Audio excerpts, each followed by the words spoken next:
So, we're so excited to have you here today to talk about sleep. I know that you are going to bless our listeners with so much good information. I will ask you all to make sure you listen to the end of this episode where Dr. Anokwute is going to give us 5 tips for getting better sleep.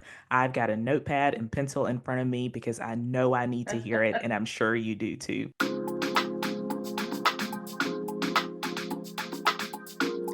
Are you a busy woman who prioritizes everyone else's health above your own?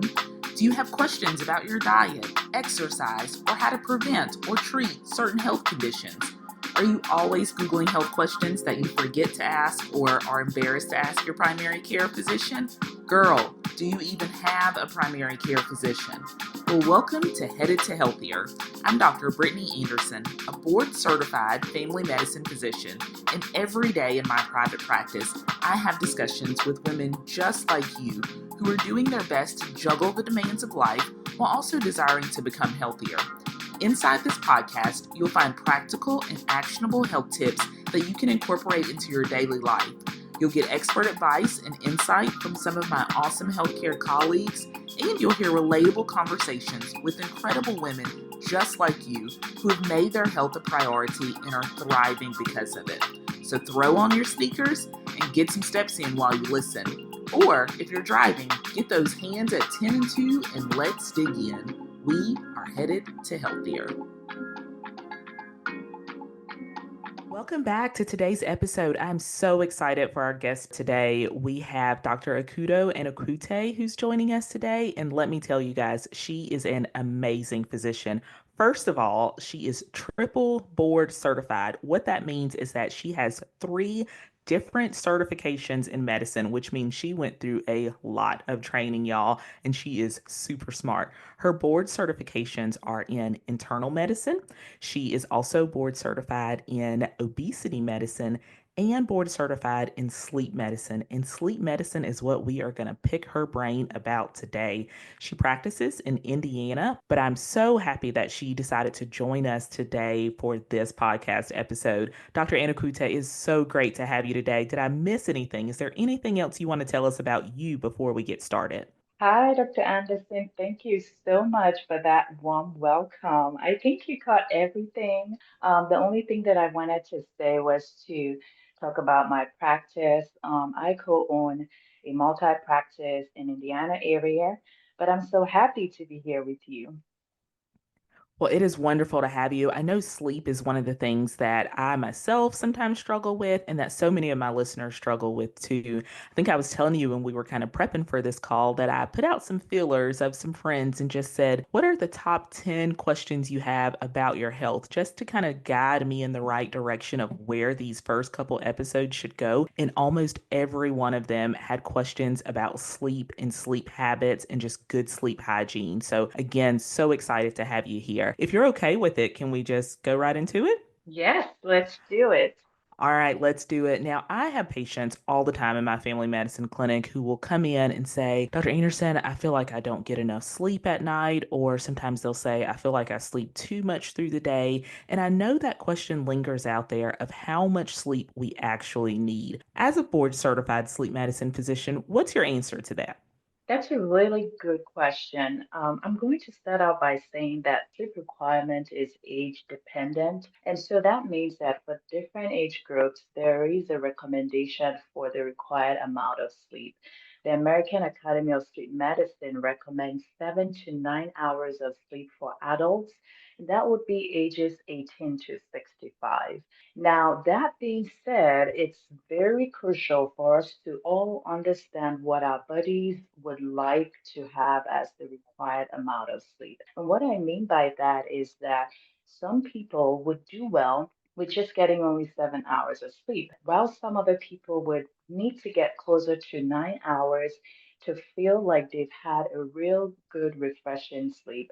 So, really taking the time to figure out what our bodies want. And that could be when you're on vacations or on weekends, when you don't have to wake up to go to work. And finding out that good sweet spot that works would be what we should all look for.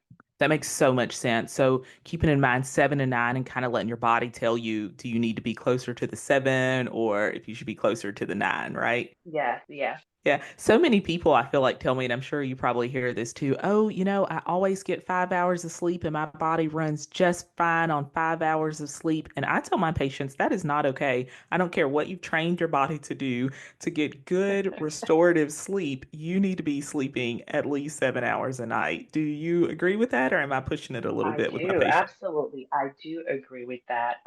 Now, I have to say that there are a few people who are called natural short sleepers who do well with 6 hours of sleep. And so they're very few, and I don't want people to run away thinking that they all fit into this category. But technically, and what is recommended is 7 to 9 hours of sleep for most people.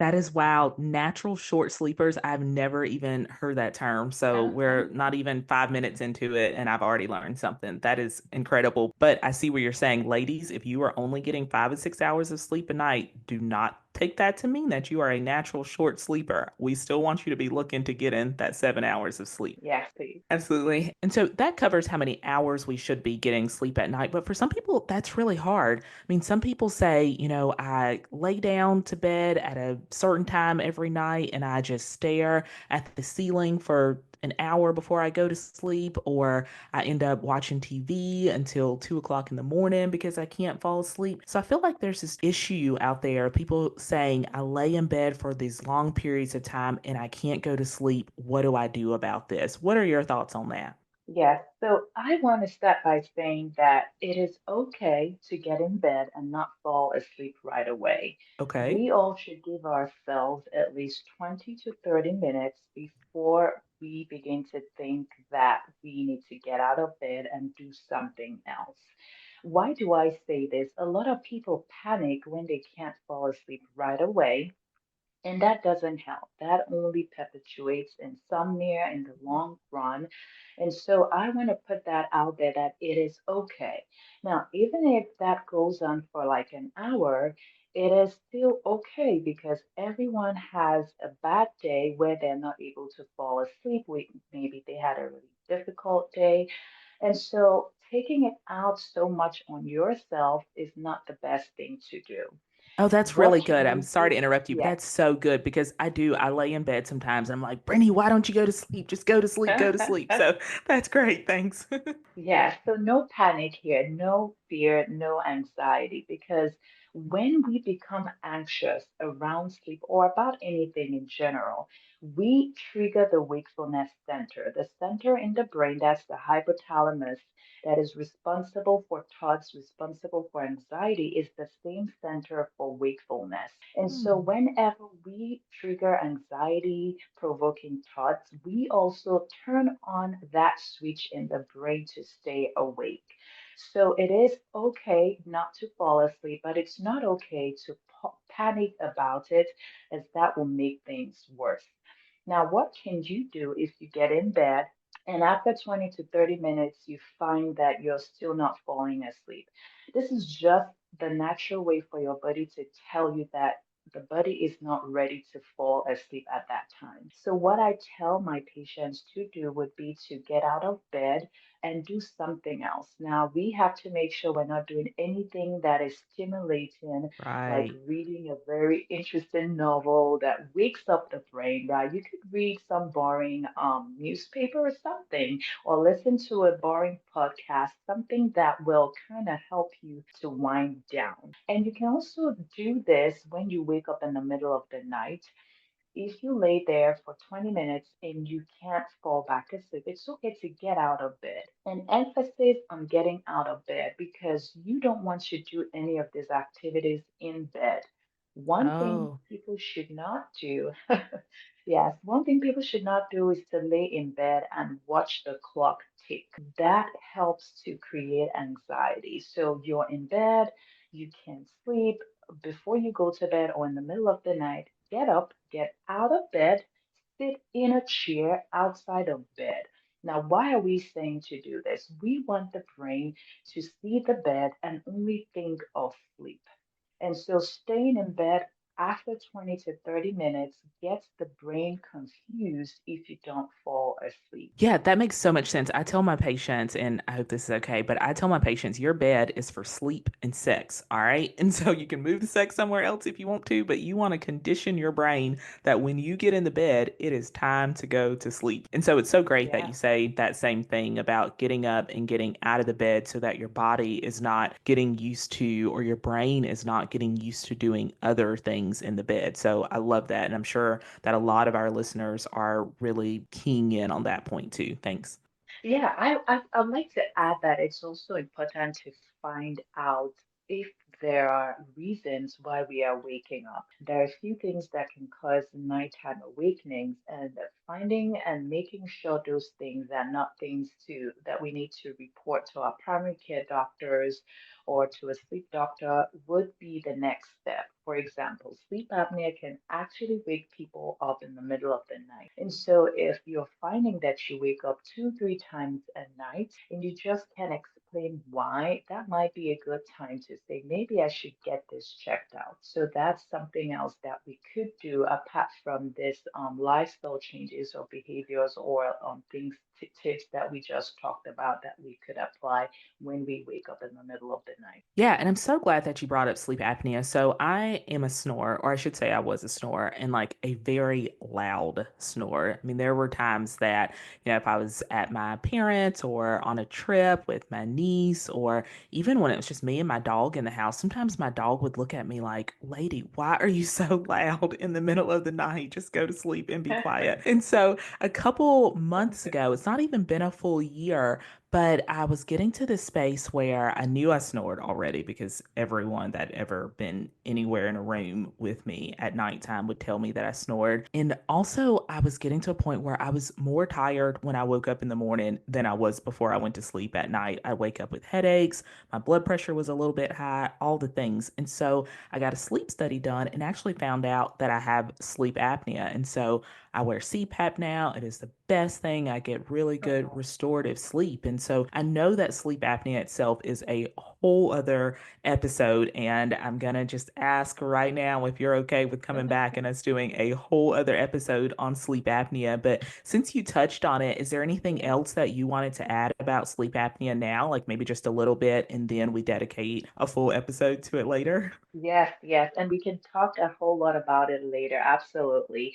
But for now, I just want to start by saying that snoring is the most common presentation of sleep apnea. That's the most common symptom you get. And that alone, I think, should actually make people think of getting that checked out, especially if it occurs with other things. And you mentioned some of them already, like early morning headaches. I talked about insomnia, sleep disruptions, having a restless night, daytime sleepiness, tiredness, falling asleep at inappropriate times behind the wheels, things like that should raise concerns about getting checked out for sleep apnea.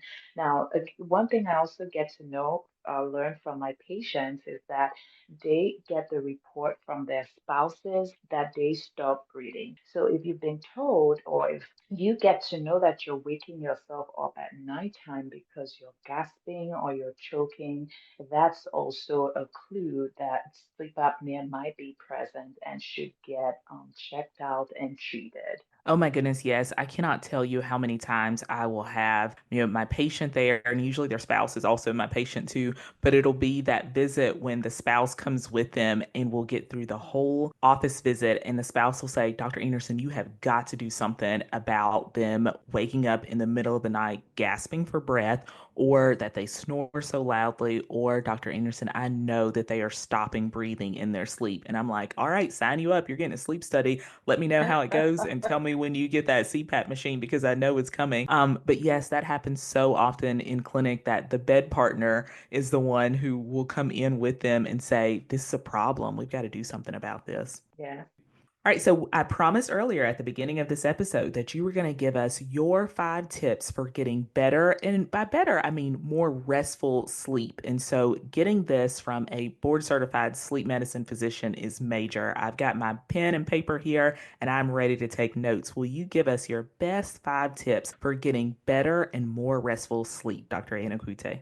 So, getting good sleep actually starts from when we wake up in the morning. That takes me to the first tip. Number one is to make sure that you're getting good sunlight.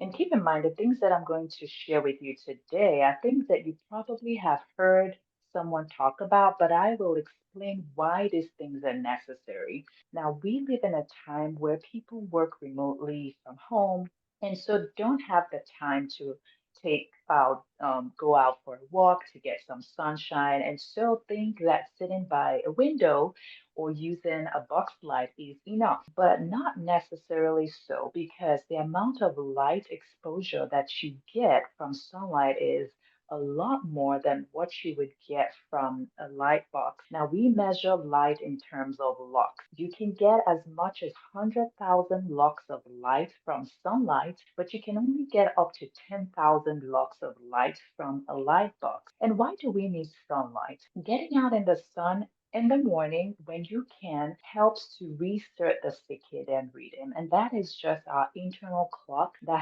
helps us regulate our bedtime and our wake up time.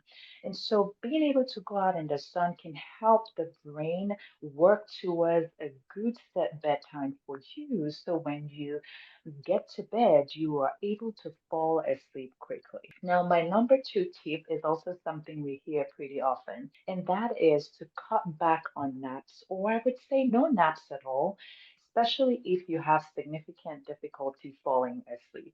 And why would we say so?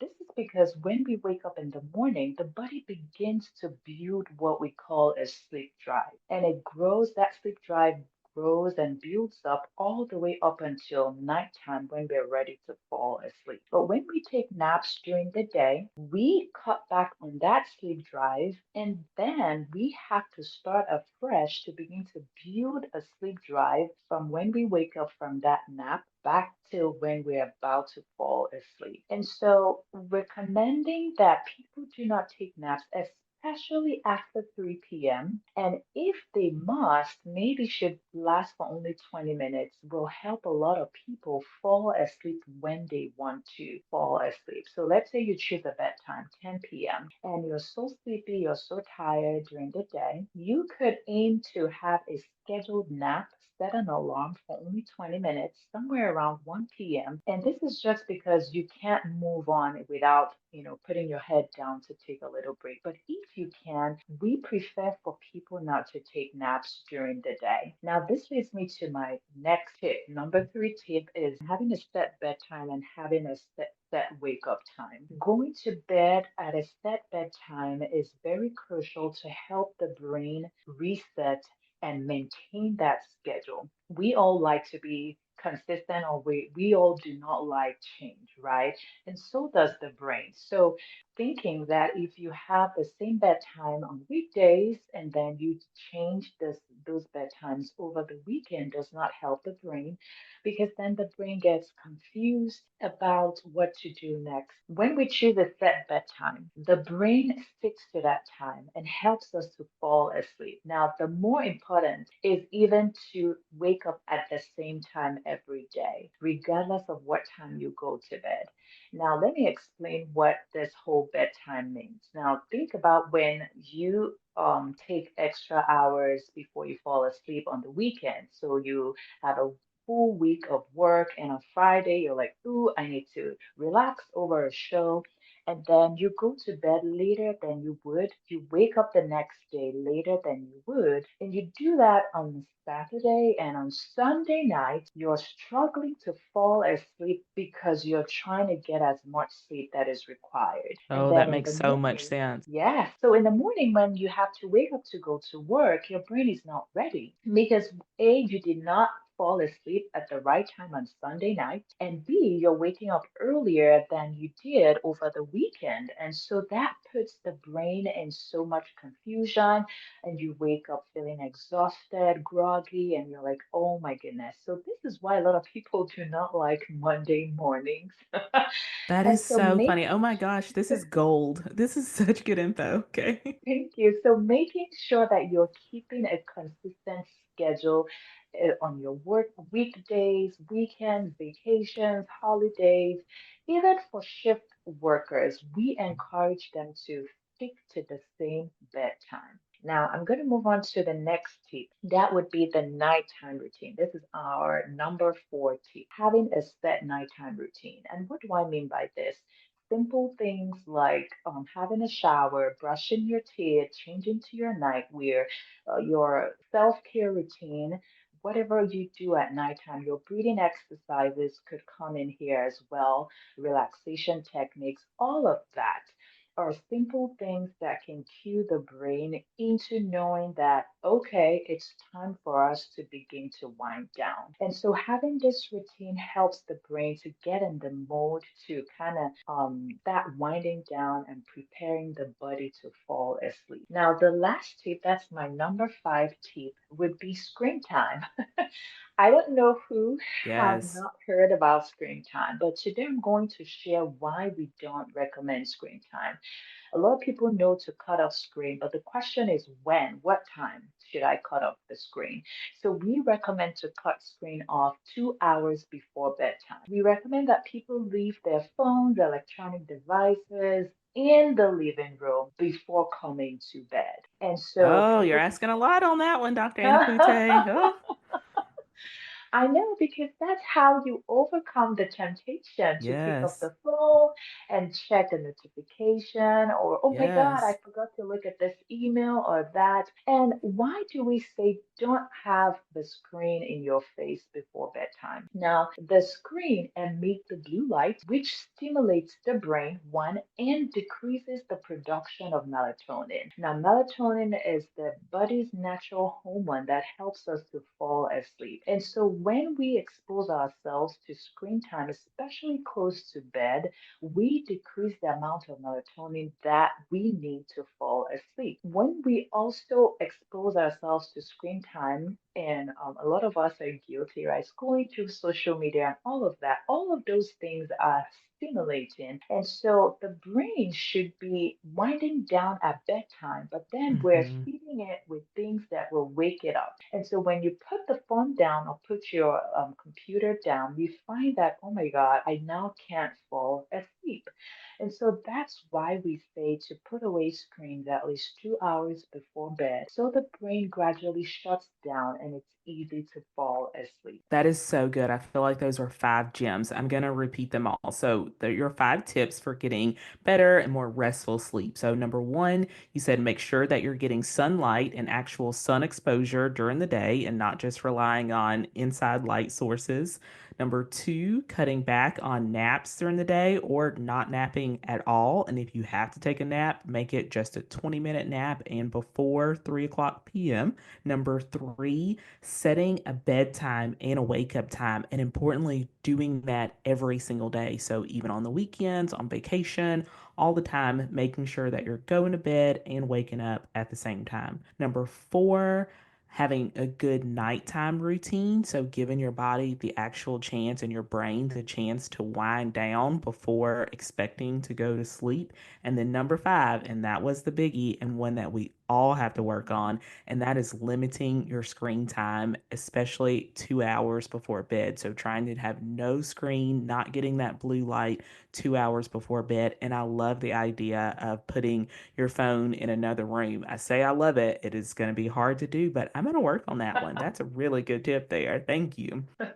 Well, thank you so much for those tips. I feel like those were great. Yeah, so I'm a primary care physician, and I so often see patients who come in with concerns about sleep, whether it's snoring or they have issues with insomnia or not being able to sleep. And sometimes it's been going on for a while. How do I, as their primary care physician, know when it's time to send them to a sleep specialist, or even for our listeners, if they've been struggling with issues of sleep? How did they know when it's time to see a sleep specialist or to ask their primary care physician to refer them to a sleep specialist? Yeah, so my answer is now. Now is the time. Now is the time. And I say that because before someone comes to the doctor, they would have been going through these sleep problems for many, many years. And so I don't even ever bother to ask how long has this been going on because I know it's been going on for so long. And Right. so a lot of people have a lot of sleep problems and make excuses. Oh, it's my job. I don't like my work environment. It's my children. Oh, it's a bad day at work. Things like that. And they sweep these problems under the carpet. And so I would say now is the time. And for the physicians, once your patient is saying, hey, doc, I've been snoring, just send them over. Just get a sleep study done. Do a stop bang, ask other questions briefly, headaches, all of those things that we mentioned, and have them get checked out right away. Because guess what? If they've been going through these for many years, who knows when those long term complications will come for them, right? And so, as soon as or when we begin to put sleep disorders side by side, other chronic medical conditions like hypertension, diabetes, and all of that, then maybe our patients will get the care that they need. And so, I would say now is the time. All right, so this has been wonderful. I have a page full of notes here in front of me, and I know that our listeners got really good information too. Ladies, if you were driving while you were listening to this, I ask you to come back to it another time where you can jot down some notes because Dr. Anokwute dropped some real knowledge for us today. Thank you so much for joining us today, Dr. Anokwute. I really appreciate you taking the time to be with us for this episode. If you don't mind, tell us where we can find you. I know you recently started a TikTok page. We have been talking about that, and you are spitting so much good knowledge on that TikTok page. But are there other places in addition to TikTok where our listeners can find you also to get more information about sleep and good sleep hygiene? Yes, absolutely. So I can be found on Facebook. I have a YouTube channel on Instagram and on TikTok. Thanks for bringing me on. And it's just my name, Dr. Akudo Anokwute. That's just it. So I'll be sure to make a link to those resources in the show notes. So if you're looking to find Dr. Anakute, make sure you look in the show notes for today's episode, and all of those links will be there for you. Again, thank you so much for joining. To the listeners, if you are not yet a part of our Facebook community, what are you doing? Where we and talk about the things that we are learning on the different episodes, and I know this is going to be a big one. When you get some time, be sure to join the group, and if you're already a member of the group, comment in there and let us know your biggest takeaway from this episode and what steps you are going to take to improve your sleep. Dr. Anakute, again, thank you so much for joining us today. It was wonderful having you. I wish you all the best in everything you do in life. Thank you. Thank you for having me. I had so much fun chatting.